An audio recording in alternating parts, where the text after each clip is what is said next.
स्वागत है दोस्तों आपका geography with Wasim Ahmed channel में। मैं आपका दोस्त वसीम अहमद एक और इम्पोर्टेंट वीडियो के साथ। इस वीडियो में हम ज्योग्राफिकल थॉट के, भौगोलिक विचारों के, इतिहास के या भौगोलिक चिंतन के हम 20 इंपॉर्टेंट क्वेश्चनों को हल करेंगे। सुपर 20 क्वेश्चनों को हल करेंगे जो कि NTA UGC net higher education grade first second TGT PGT geography के लिए काफ़ी इंपॉर्टेंट होने जा रहे हैं। इससे पहले मैंने 3 वीडियो अपलोड किए हैं, part first, second, third. Description में लिंक है, वहाँ जाकर आप देख सकते हैं। ज्योग्राफिकल थॉट के 1 लाइन फैक्ट और ज्योग्राफिकल थॉट को विस्तार से पढ़ने के लिए डिस्क्रिप्शन में लिंक है, वहाँ पर जाकर आप उसको पढ़ सकते हैं। आप मुझे टेलीग्राम पर, फेसबुक पर और व्हाट्सअप मेरे ग्रुप से भी को ज्वाइन कर सकते हैं। डिस्क्रिप्शन में लिंक है, आप वहाँ जाकर वहाँ ज्वाइन कर सकते हैं। तो पहला क्वेश्चन हम अध्ययन करेंगे इसका। समान अवस्थितियाँ समान जीवन पद्धति की ओर ले जाती हैं, ऐसा किसने कहा था? तो आपके सामने 4 विकल्प हैं, रेडजेल, रिटल, हम्बोल्ट, सैंपल। तो मैं इसका आंसर बता देता हूँ आपको। रेडजेल ने ये आपकी कोटेशन प्रस्तुत की थी। अगला प्रश्न है, एक मानचित्र है आपका संसार का। यूनानी भूगोलवेत्ताओं ने इस मानचित्र को बनाया था। तो ये आपके यूनानी शहर दिए हुए हैं, इधर मानचित्र पर अंकित चिन्ह है। तो इनको बताना है कौन सा शहर कहाँ पर है। जो कार्थेज शहर है आपका, वह आपका 1 नंबर को दर्शाता है। सॉर्डिस जो शहर है आपका, वह आपका 3 नंबर वाले क्षेत्र को दर्शाता है। सूसा जो बिंदु है आपका, सूसा, वो 4 नंबर बिंदु को दर्शाता है। और साइरिन जो क्षेत्र है आपका, शहर है आपका, वो 2 नंबर वाले बिंदु को दर्शाता है। यह यूनान के जो हिकेटियस आपके भूगोलवेत्ता थे, उन्होंने इस मानचित्र को तैयार किया था। ये मैंने दूसरे वीडियो में आपको मानचित्र दिखाया भी था। अगला प्रश्न है आपका, काफ़ी इंपॉर्टेंट होने जा रहा है ये भी।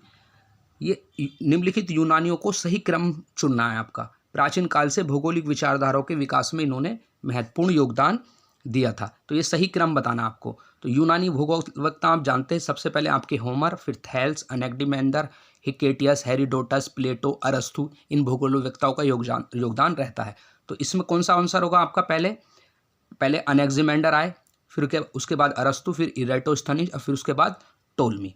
अनेक्जिमेंडर का जो काल था आपका 610 से 506 BC था। अरस्तु का जो काल था आपका 384 से 322 BC था। और इरेटोस्थनीज का जो काल था आपका, वह 276 से 194 BC था। और टोलेमी का जो काल माना जाता है वो 90 से 168 AD माना जाता है। यह आपको ध्यान रखना। अगला प्रश्न है, काफ़ी इंपॉर्टेंट होने जा रहा है, इसको भी आप जरूर नोट कर लें। निम्नलिखित अरब विद्वानों में से किसको विस्तृत यात्राओं तथा भौगोलिक महत्व के लिखित विवरणों के लिए सर्वाधिक जाना जाता है? तो इसका आंसर आपके इब्न हाकल, मसूदी, बरूनी। तो इसमें इब्न बतूता को, क्योंकि इन्होंने सब सर्वाधिक यात्राएं की थी, इन्होंने कम से कम लगभग माना जाता है कि 75,000 मील की यात्राएं की थी, और उससे भी अधिक हो सकती है। और इन्हें अरब, इसी की वजह से इन्हें अरब जगत का मार्को पोलो भी इब्न बतूता को कहा जाता है। अगला प्रश्न है आपका, काफ़ी इंपॉर्टेंट है ये आपका, जोड़ा मिलाने के लिए। इसको मिलाते हैं हम। यूनानी भूगोलवेत्ता हैं इधर, कुछ यूनानी भी हैं और इस अरब भूगोलवेत्ता इसके अंतर्गत। उसके बाद हम देखते हैं इनके भौगोलिक अध्ययन के मुख्य रुझान किसका, कहाँ पर रुझान था। तो देखते हैं हम। हेरोडोटस ने कहा था इतिहास को भौगोलिक दृष्टि से प्रतिपादित किया जाना चाहिए और संपूर्ण भूगोल को ऐतिहासिक दृष्टि से प्रतिपादित किया जाना चाहिए। टोल्मी ने मानचित्र बनाने की कला विकसित की थी। अलबरूनी ने अक्षांश तथा देशांतर रेखाओं की पृथ्वी की स्थिति को निर्धारण करने में योगदान दिया था। और हिप्पोक्रटस ने गणितीय व भौतिक व क्षेत्रीय भूगोल में महत्वपूर्ण योगदान दिया था। एक चीज़ हमें यहाँ याद रखनी है, टोल्मी ने क्या किया था? टोल्मी ने शंक्वाकार प्रक्षेप में रूपांतरण किया था और ध्रुवीय क्षेत्र के लिए त्रिविमीय प्रक्षेप का प्रयोग किया था। इसने ही सर्वप्रथम मानचित्र प्रक्षेप के संदर्भ में अक्षांश तथा देशांतर रेखाओं के शब्द का प्रयोग किया था। यहाँ पर अलबरूनी ने क्या किया था? अक्षांश तथा देशांतर जाल को पृथ्वी के स्थान की स्थिति निर्धारण के लिए उपयोग किया था, उपयोग करने का सुझाव दिया था। तो इसका जो भी आंसर हो जाएगा, जोड़ा आपका मिला दिया मैंने, आप इसको टिक कर सकते हैं।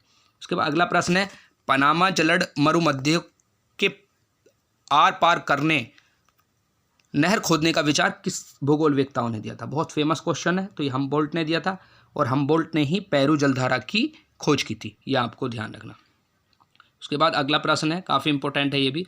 वातावरण अनेक अवसर प्रदान करता है और मानव उनसे चुनाव करने के लिए स्वतंत्र है। उनमें मानव चुनाव करने के लिए क्या है, स्वतंत्र है। भूगोल के इस मूलभूत तथ्य को क्या कहा जाता है? याद रखना आपको, ये आपका प्रश्न है, संभववाद से रिलेटेड है। ये आपको ध्यान रखना, ये पूरा क्वेश्चन संभववाद से रिलेटेड है। और संभववाद के बारे में आप जानते ही हैं, इसमें मानव को सर्वोपरि माना गया है।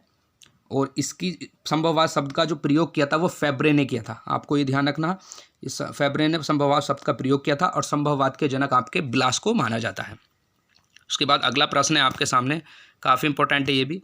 निम्नलिखित कथनों पर विचार करना है। 19वीं शताब्दी के द्वितीय अर्थ में रेडजेल की जर्मन भूगोल में प्रधानता रही। बिल्कुल सही क्वेश्चन है ये। दूसरा आपका, रेडजेल ने नृविज्ञान एंथ्रोपोलॉजी शब्द का जनन किया। ये बिल्कुल गलत है। तीसरा आपका, रेडजेल डार्विन के प्रजातीय विकास के सिद्धांत से अत्यधिक प्रभावित थे। ये बिल्कुल सही है। तो इसका पहला और तीसरा आंसर सही है, दूसरा इसका गलत है, क्योंकि रेडजेल ने नृविज्ञान एंथ्रोपोलॉजी शब्द का प्रयोग नहीं किया था। इन्होंने एंथ्रोपोजोग्राफी विचारधारा का प्रतिपादन किया था, जिसमें इन्होंने मानव की तुलना एक जीव से की थी। यह आपको ध्यान रखना। तो इसका पहला और तीसरा सही है, दूसरा इसका गलत है। उसके बाद आगे देखते हैं, भूगोल में क्रांतिकारी विचारों केंद्रित हैं। भूगोल में जो क्रांतिकारी विचार हैं वो किस चीज़ पर केंद्रित हैं? तो मैं इसका आंसर बता देता हूँ आपको, विषय को समाज से जुड़ी समस्याओं को जोड़ने पर। क्योंकि क्रांतिकारी भूगोल की जो विकास हुआ था वो हुआ ही इसलिए था जिससे कि 1970 के आसपास इस क्रांतिकारी भूगोल का विकास हुआ था, जो मानव के समाज से जुड़ी समस्याओं से जोड़ने पर ध्यान आकर्षित करने के लिए हुआ था। फिर उसके बाद अगला प्रश्न है, मानववादी भूगोल की निम्नलिखित में से कौन सी मूल संकल्पना है? यह आप याद रखना है। इसका पहला ही आंसर है, विकास एवं जीवन की गुणवत्ता। मानवतावादी भूगोल का जो विकास हुआ था वो 1960 में हुआ था। आपको ये ध्यान रखना, क्रांतिकारी भूगोल का 1970 में और मानवतावादी भूगोल का जो विकास हुआ 1960 में हुआ था। और इसके जो मुख्य वो थे आपके तुआंते मानवतावादी शब्द का प्रयोग किया था।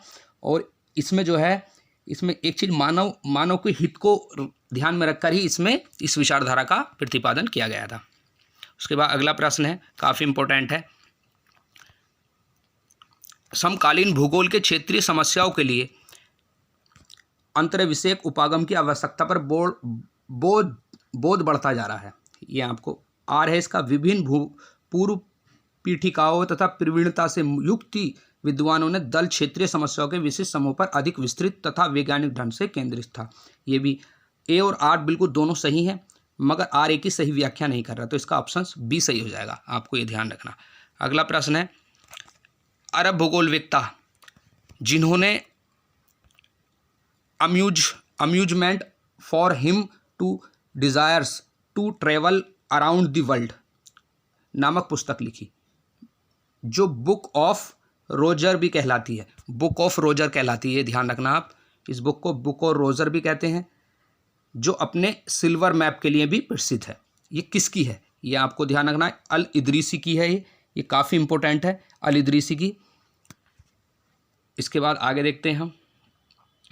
अगला प्रश्न है, निम्नलिखित में से किसने सर्वप्रथम वास्तविकता से संबंधित विज्ञानों का वर्गीकरण प्रस्तुत किया था?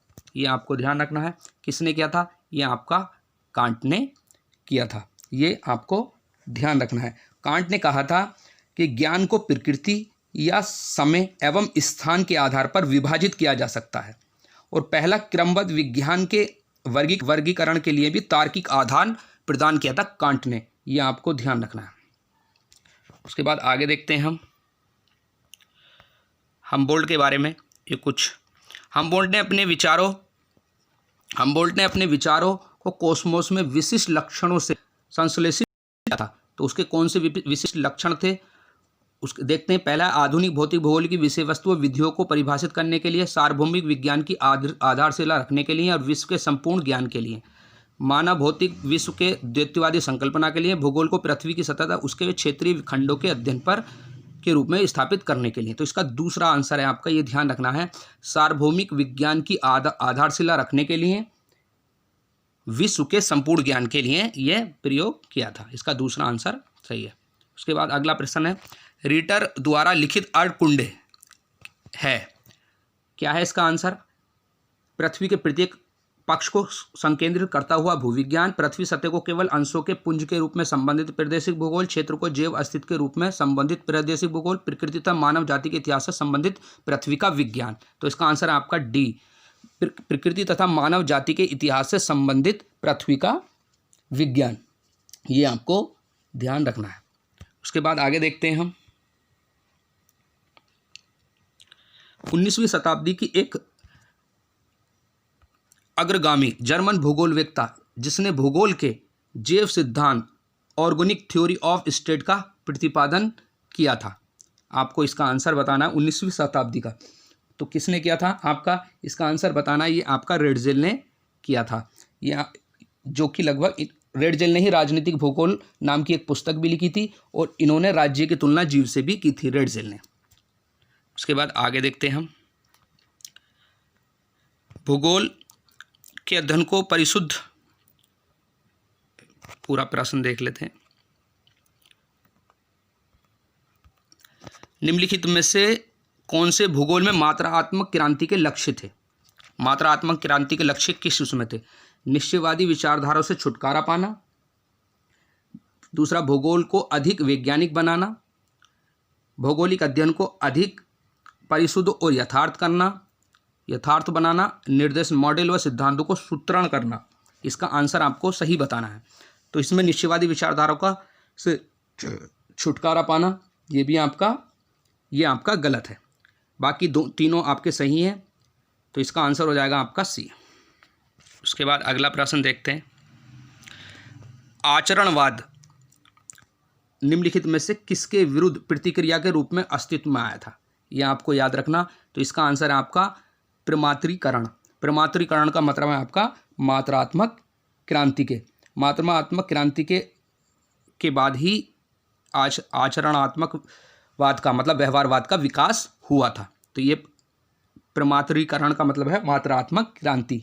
ये आपको ध्यान रखना। उसके बाद आता अगला प्रश्न, काफ़ी इंपॉर्टेंट है ये भी, इसको नोट कर लें आप, काफ़ी एग्जामों में ये पूछा जा चुका। निम्नलिखित में से कौन सी 3 मानवीय भूगोल के महत्वपूर्ण उपागम है? मानवीय भूगोल के, ये आपको ध्यान रखना, काफ़ी आसान है। आदर्शवाद, ये भी बिल्कुल सही है आपकी। परिघटनात्मकता, ये भी सही है आपका। प्रकृतिवादी, ये इसका गलत है। अस्तित्ववादी, तो इसका आंसर हो जाएगा फर्स्ट, सेकंड और फोर्थ। इसका आंसर हो जाएगा बी। ये आपको ध्यान रखना। उसके बाद अगला प्रश्न है, काफ़ी इंपॉर्टेंट है ये भी, इसको देख लेते हैं हम। यूनानी भूगोलवेत्ताओं से संबंधित है। निम्नलिखित पर विचार करना। अरब भूगोलवेत्ताओं ने भूगोल के विकास में योगदान दिया। अरब भूगोलवेत्ताओं से संबंधित है। इन्होंने मुख्य योगदान किस उसमें दिया था? यूनानी, फारसी तथा संस्कृत के ज्ञान को स्रोत को अनुदादित ग्रहण करके, महत्वपूर्ण लेखकों को सुरक्षित रखे, यूरोप तथा एशिया में भौगोलिक ज्ञान का विस्तार करके, गणित में उनके मूल योगदान से। तो याद रखना, अरब भूगोलवेत्ताओं ने भूगोल के विकास में महत्वपूर्ण योगदान दिया था, क्योंकि उन्होंने यूनान और फारसी संस्कृत के ज्ञान स्रोत को अनुवादित किया था, उसको अनुवाद किया था आपका अरबी भाषा में। तो ये इसका पहला बिल्कुल सही है आपका। महत्वपूर्ण लेखों को सुरक्षित किया था। जो लेखक यूनानी काल के बचे हुए थे, जो बचा हुआ था यूनानी काल का जो मैटर बचा हुआ था, उसको इन्होंने सुरक्षित किया था। उसके बाद यूरोप तथा एशिया में भौगोलिक ज्ञान का विस्तार करके, ये इसका गलत है यहाँ पर। तो गणित में उनके अनेक मूल योगदान से, गणित में उन्होंने योगदान भी दिया था। तो इसका आंसर हो जाएगा आपका फर्स्ट, सेकंड और फोर्थ। इसका डी आंसर हो जाएगा। एक चीज़ आपको ये ध्यान रखनी, अंधकार युग में क्या हुआ था, अरब भूगोलवेत्ताओं ने न केवल यूनानी और रोमन भूगोलवेत्ताओं द्वारा जो विकसित ज्ञान था उसको सुरक्षित रखा था, क्योंकि अंधकार युग में बिल्कुल पादरियों जैसे ने वहाँ पर जो यूरोप के अंदर बिल्कुल भूगोल को एक तरीके से ख़त्म ही कर दिया था। अंधकार युग कहा जाता है वो आपकी। तो वहाँ पर उसके बाद अरब भूगोलवेत्ताओं ने उसमें महत्वपूर्ण रूप से योगदान दिया और भूगोल के क्षेत्र में अपनी सीमाओं में भी वृद्धि की। ये भी आपको ध्यान रखना। तो ये काफ़ी इंपॉर्टेंट क्वेश्चन थे आपके 20। प्लीज़ आप चैनल पर नए हैं तो आप कमेंट्स जरूर कर दें। काफ़ी मेहनत से मैं आपके लिए वीडियो बनाता हूँ। आप कमेंट्स जरूर कर दें रहे, जिससे कि मेरा भी हौसला बढ़ता रहे और अगला वीडियो आपको मिलता रहे। डिस्क्रिप्शन में बहुत सारे आपके वीडियो हैं ज्योग्राफी से संबंधित, वहाँ जाकर आप देख सकते हैं। तो मिलते हैं हम एक और अगले वीडियो के साथ। जय हिंद।